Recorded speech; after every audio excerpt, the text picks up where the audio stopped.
My name is Michael. I met my wife, Amanda, through a friend. She was cheerful and friendly, and we got along really well right from the start. After going out for a few meals together, I started to like her, and we began dating.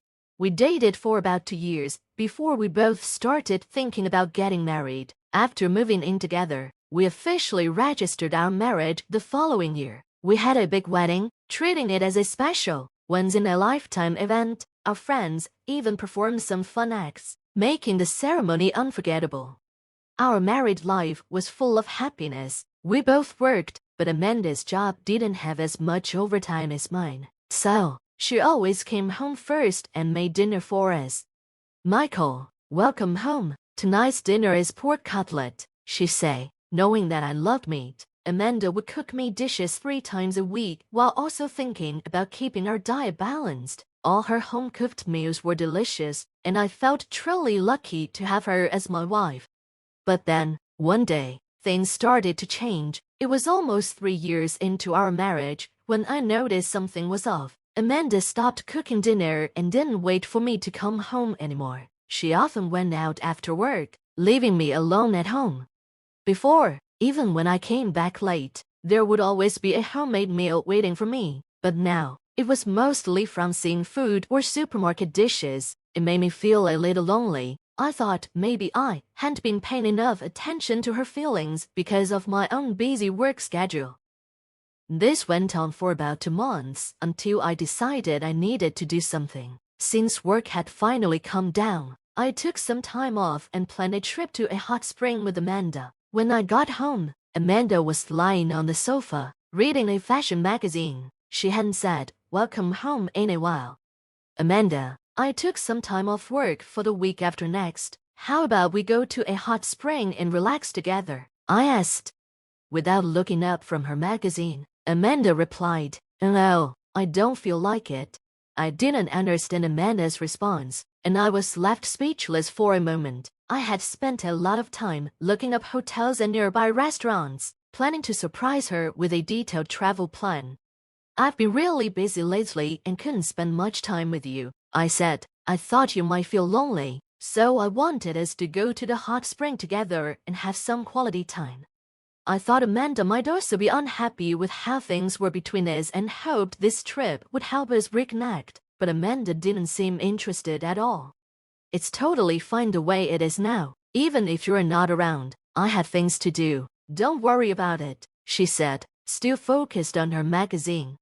I couldn't understand why she was acting like this, and I went to bed feeling sad and confused. I couldn't sleep well, and the next morning, the air between us was tense as I left for work. At lunchtime, I couldn't get my mind off what happened, so I talked to a coworker. "Hey, can I ask you something? It's not really a fight, but I had this thing with my wife yesterday." "Do you think she might be cheating on you?" my coworker asked. "I mean, there doesn't seem to be any other reason for her sudden change in behavior." "Right." Cheating, the word echoed in my head. I never thought Amanda could be cheating, but after hearing someone else say it, the idea took root, and I started feeling worse. That day, I couldn't focus on work and decided to leave early. When I got home, I went straight to the bedroom, took off my jacket, and collapsed onto the bed without changing into my home clothes. There was still some time before Amanda would come home, so I decided to rest. The room was cool and dimly lit, and I felt a little more relaxed. I quickly became sleepy, since I hadn't slept well the night before. Just as I was drifting off, I suddenly heard the front door open. I heard a woman's laughter and several people coming in. I sat up and listened carefully. One of the voices was Amanda's. At first, I thought she was just back from work, but then I heard an unfamiliar man's voice. My suspicion that Amanda might be cheating started to grow stronger. I heard footsteps getting closer to the bedroom, and my heart started pounding. No, I heard Amanda say as she opened the bedroom door. She hadn't expected me to be there and looked surprised for a second. Then she spoke in a mocking tone. "Oh, Michael, why are you here?" I wasn't feeling well, so I left work early and went to bed. "Weren't you supposed to be at work, Amanda?" I asked. "I took a paid day off and went out. she replied casually, not even asking if I was okay. I noticed a tall man standing behind her, with his arm around her shoulders.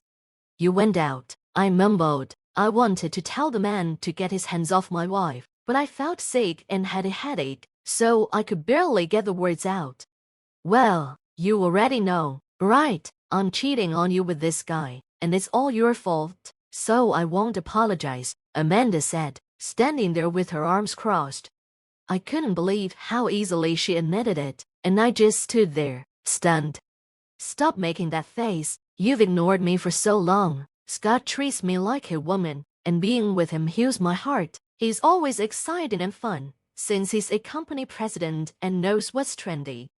I finally recognized the man she was talking about. He was the president of a company. I had worked with a well-known business leader who started his company in his 20s. I had even visited his office before. "Why?" I asked Amanda weakly. "I already told you why," she replied coldly, "but I don't mind getting a divorce." Hearing the word divorce made me panic. I wanted to stop her, but she turned to leave the room with Scott. "Are you really okay with ending our marriage so easily?" I called out. "It doesn't matter anymore," Amanda said, brushing me off. Scott looked at me with a friendly smile and said, "I'll make sure Amanda's happy, so don't worry." Then he left with her. After that, we got a divorce, and I received some alimony, but I ended up becoming depressed and had to take a leave from work. The reason Amanda cheated was that I prioritized my job too much and didn't spend enough time with her. She started going to bars alone to pass the time, and that's where she met Scott. Amanda has a friendly personality, so it didn't take long for them to become close. During my time off, a coworker I had talked to before about the cheating reached out and told me that Scott's company, which used to be our client, had moved its headquarters out of New York. That meant I wouldn't have to work with Scott's company, even if I went back to work, which made me feel a bit relieved. Several years passed since those painful days, and I finally managed to recover mentally. By a stroke of luck, I met a wonderful woman and decided to remarry. I had changed jobs and moved to a small town in a rural area, which was much more peaceful and full of nature compared to the city.